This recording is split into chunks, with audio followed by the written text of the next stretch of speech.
VPN at technophilespodcast.com. I'm David Geisler, and this is the Technophiles Podcast.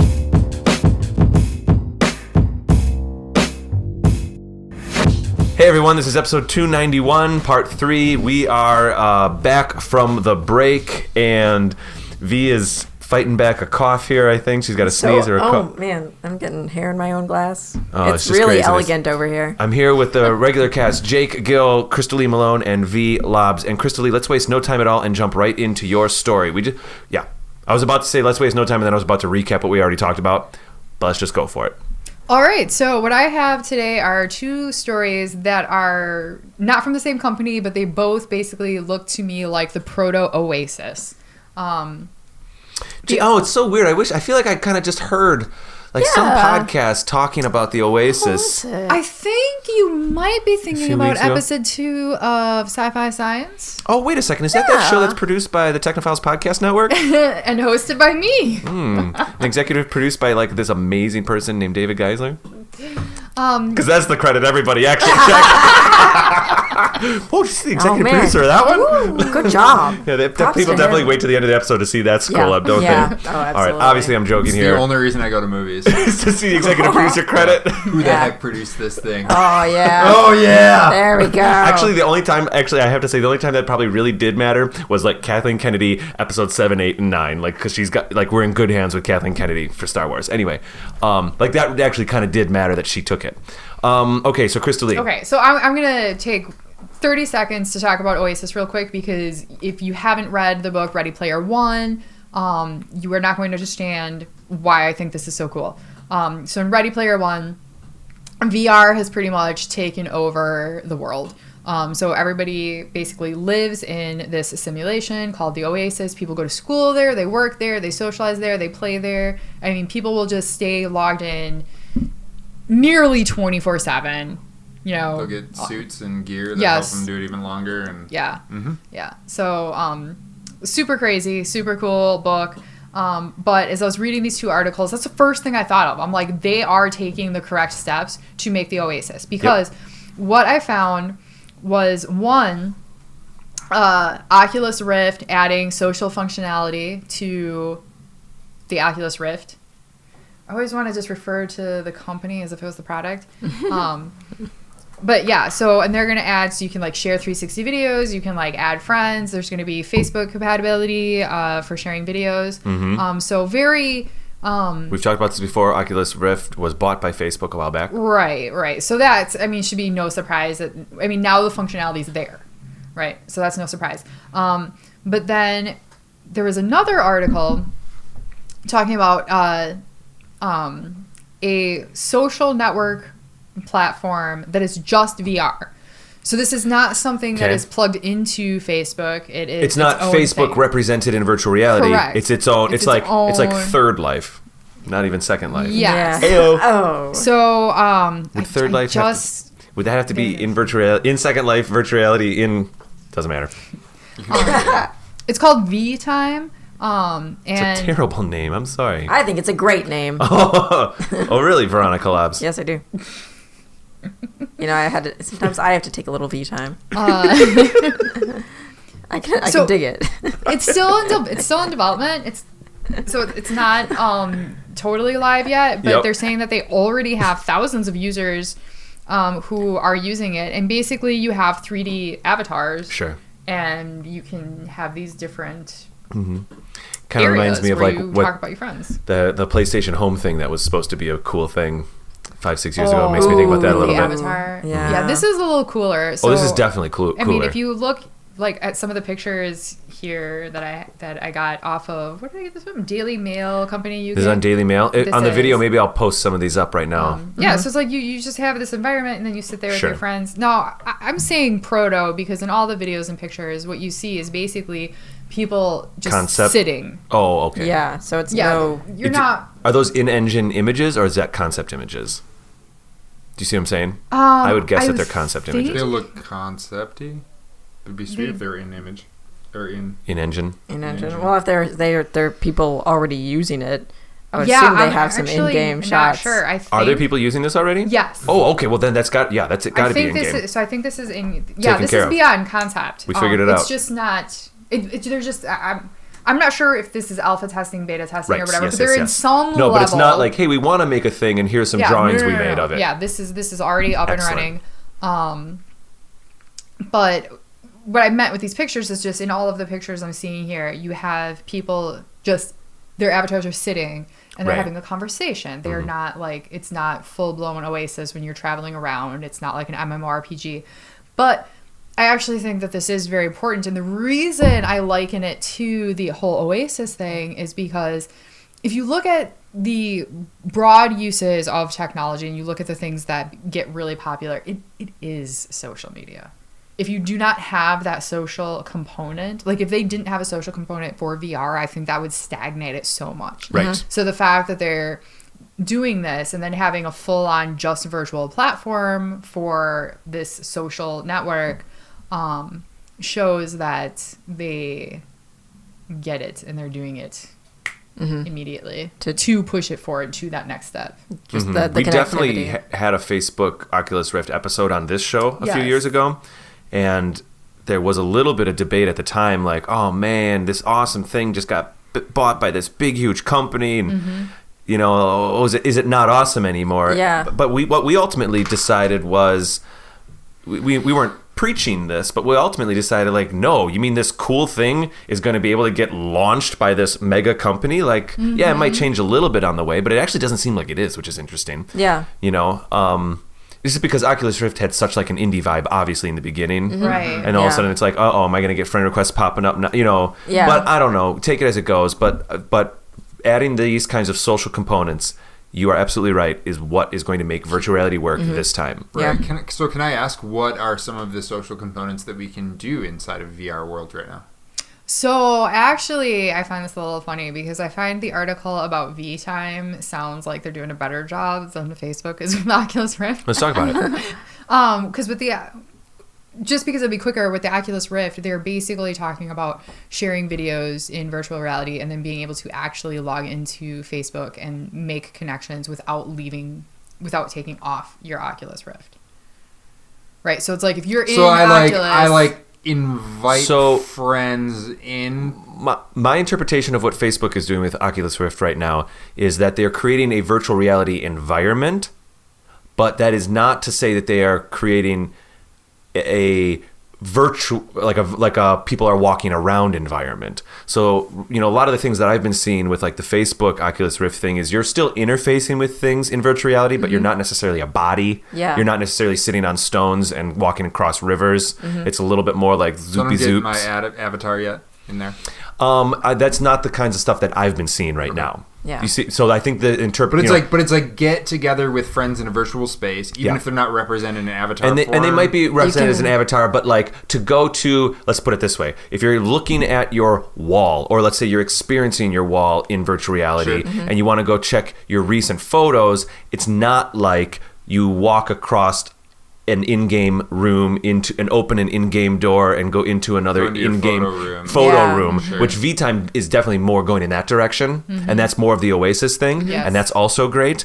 But I think the kind of stuff I've seen with Facebook, and none of this is official, but it's a little bit more Minority Report, zoopy zoop, zooming in and out, that kind of stuff. Got it. Got it. But with the article I was reading made it sound like that the fact that you could access your contacts, not just in Facebook, but across whatever you might have floating in the cloud. They made it sound like that was something new. Obviously, they'd been talking about it for a while, but like now it's done. You can do it. Okay. And then they mentioned that, of course, because they have the whatever connectivity down, that now they're laying the groundwork for multiplayer gaming. Which I think is really, as far as Oculus Rift is concerned, that would be the important part from that story, would be the multiplayer gaming. I wonder if someone at Microsoft like read about this vTime and they're like, guys, we got to open up our platform. I'm trying to make a callback joke. It's not working very well. We can keep going. But the vTime I actually think is really cool. I mean, even if the people aren't running around or anything, I still know a lot of people, even people who are heavy social media users, still like to get together and sit across from each other in the coffee shop and have that coffee or whatever. And then now you could have a little bit of that, or at least a little more of that. So feeling. I think the one thing it does give you, you're absolutely right. So like what you don't get on Facebook, you know, a lot of times, and if I may, I'll put a little disclaimer here. I'm personally pretty comfortable interfacing with people on Facebook. I don't think Facebook's a big corporation. They have to make money. They have to sell things. Google does it. Apple does it. Everybody does it. I don't get as freaked out about, you know, Facebook putting a bunch of ads in certain places as some people. But I do recognize that's happening and that they're recording everything you do. Okay, fine.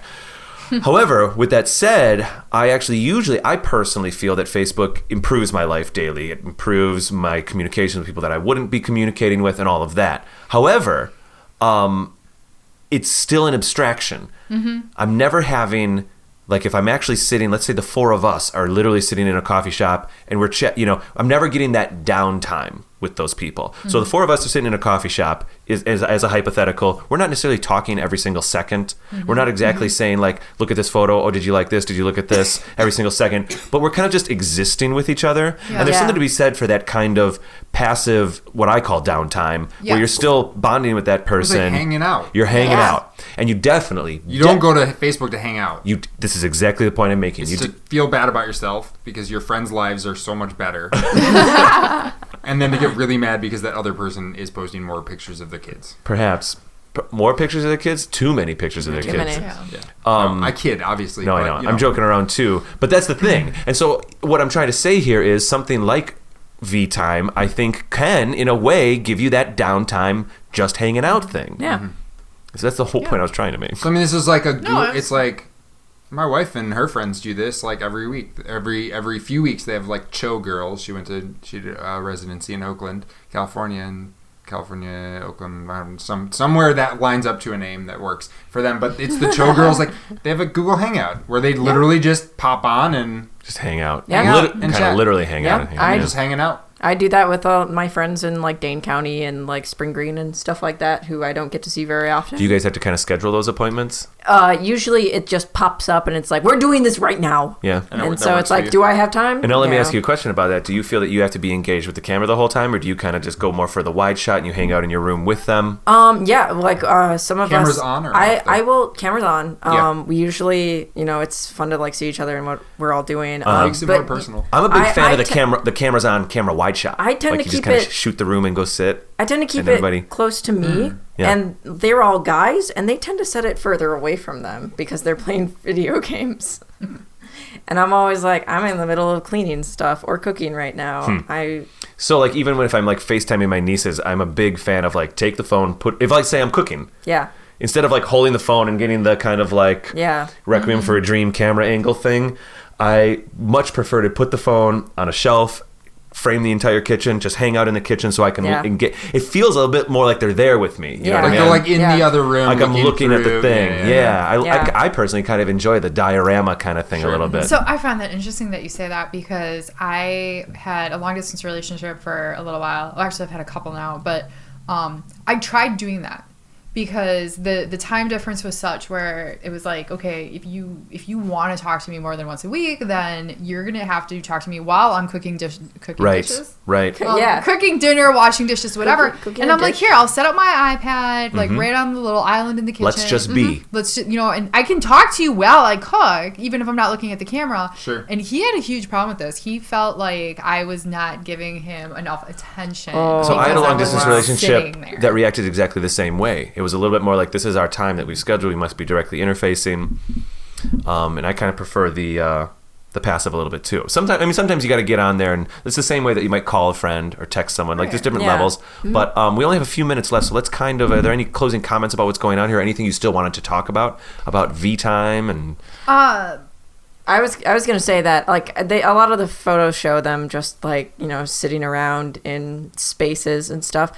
I wonder if they're going to do something where you can work on something together rather than just look at each other. I also suspect that the demos have everybody sitting because we still haven't fully cracked walking around in virtual reality yet. Yeah. Right. You can't like what do you do with your head? Like oh sorry guys, I'm just going for a jog right now.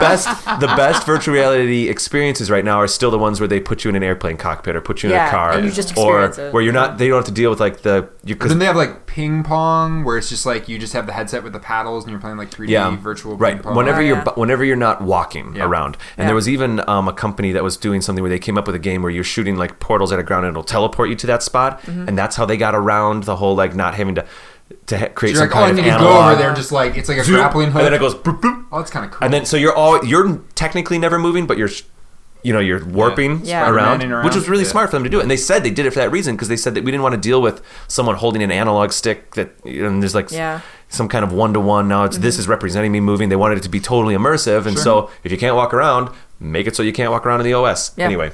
But I'm wondering if they're planning on keeping it as it is, because it sounds like they just want to use it for that like straightforward interfacing, like boardroom meetings and long distance relationships type things. Where boardroom meetings, that's interesting. That could work very well. Yeah, they actually talked about it a little bit in the article. That's cool. Where they have meetings from people across the country or whatever, and then somebody else can tune in on their tablet and watch from like a third person perspective. Oh, that's cool. The whole thing happening. Guys, we could be doing Technophiles. I know. I was just thinking about in our like virtual Technophile studio, and then other people could come in. Yeah. Yeah. That's probably more of like a season 12 thing, but I see it. I would not be opposed to that. I totally see that type of thing potentially happening. Got our headsets on. Yeah. I'm wondering. And looking at some of these images, I'm just wondering at what point, how many years or like. Okay, let me finish my thought here. Yeah. How many years away are we from just being really, really, really comfortable with seeing someone in a corner with a headset on, just like doing nothing? I would suspect that when we become comfortable with that is when the majority of people are already doing that. Sure. So for starters, you're not actually seeing them do that. Right now, it's super creepy. Right now, that's a minimum of people doing that. And right now, if you see that doing that, our main existence is still in this real world. Right. Once we transition into having most of our existence being in a virtual world, maybe I don't know. Right? You're the weird one for not being in the corner with the helmet. I think it would be generational, because if you think about it, like, we already, or like the people under 50 already sit in a corner and stare at their phone.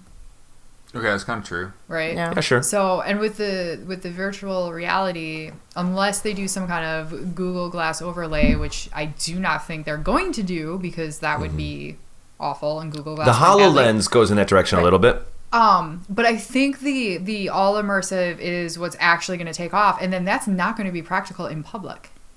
Right? So you're not going to see people really sitting around. With like full gear. Well, you're not going to be in public with full gear. You're going to go to virtual public and you'll stay in your apartment. Right. Right, exactly. So you're, other than like... So we won't see these. We won't see. You're not going to be walking down...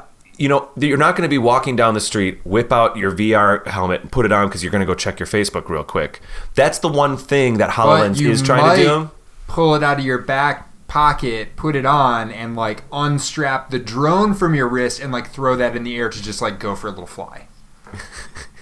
See, I'm thinking you wouldn't, because... Wait, what? You don't think like, okay, imagine like you have like a drone with you. Yeah. You know, and maybe we're getting a little... But a drone that's strong enough to pick you up? No. Like, no, it's like you wear... It's like the new wearable is just like a drone. So it's like on you as like your Fitbit or whatever. And then you're like, oh, I don't need this. Like unhatch. Now you just throw it in the air. And then your helmet is the drone's thing. Sorry. Totally makes sense. Yeah. But you're still standing in the middle of a street and people are bumping into you. Yeah. But yes, I see where you're going with that. But that would be kind of cool. Or they're pickpocketing you. Because you're immersed in virtual reality and not paying attention. So that's the thing, is like what Microsoft's trying to do with HoloLens is they're trying to be the one where you can still wear that thing and walk down the street, can still wear that thing in a real room with people. But if we're doing full VR, let's face it, you're in a room in a controlled environment. Yeah, I mean, HoloLens. That sounds cool, but it's like we already know texting and driving is really dangerous. Like, this is going to be the same kind of thing. Yep. Right. Yeah, that's probably way more so. I think this version with the full immersion, not the HoloLens, I think that's the one. I'm not saying HoloLens is better. I'm saying that's what they're trying to take care of. Yeah, it'll be interesting to see like what happens of this space and vTime. I mean, that's quite a lot of users. Yeah. For being in kind of development. Mm-hmm. Yeah. You know? Well, also we're going to have that thing too. I mean, it's already happening, but we're going to start getting like people just slapping their phones into a cardboard box, which is already happening. You don't have to have your $900 Google Cardboard kit, and still go into vTime and at least just get like a. Well, yeah, and it's going to work for Google Cardboard soon, right? Yeah, it will soon. It said that? Cool. I haven't seen this article. Yeah. It said that? Well, so okay, there we go. They did an early release for Gear VR just before Christmas, and then in Let me get the date. I'm in. Like, I already love watching 360 videos on YouTube, and I just literally hold my phone up and kind of keep it one-to-one with my face, and I love it. It's so much fun. Actually, I didn't realize this article is already a couple weeks old, so it's probably available for Google Cardboard now. Oh, sweet. Yeah, I want to download it. 3 weeks from when it was. All right, after the show. Yeah, there you go. You can mess around with it. I'd love it. I'll So right sit, now I'll it's sit like on a rock in the middle of avatars a lake hanging and out talk with to your people. friends Yeah. and meetings and. The thing that I was thinking. We have to start having our business meetings in this vTime, Krista-Lee. What were you thinking there, Jake? I was just thinking, I mean, and I'm not even like trying to go super perverted or anything, but it's just like, okay, first you have the meeting spaces, and then like how long before it's like the VR affairs? Because it's in Second Life and all this stuff. Right. So it's going to be like virtual. That is. You know what I mean? That is. It's going to be really boy. quick after people are kind of on board, right? It's probably already happening. It's probably already They happening. already have a few thousand people. It's probably already But we happening. all know that this never is about whenever that happens, it's never about the technology. It's always about the human condition, and that's like was inevitable with everything always. Yeah. It's true. Well, right. That's just funny. like as soon as we have They the gotta figure out Oasis, movement. there will be digital They gotta figure out prostitutes. that Why? movement. Because we've always had prostitutes. It has nothing to do with the technology. Huh? Prostitutes. Yes. Yeah. Okay. I said there will also be prostitutes in here. Why? Because Absolutely. Sure. we've always had prostitutes. There's already worse VR experiences.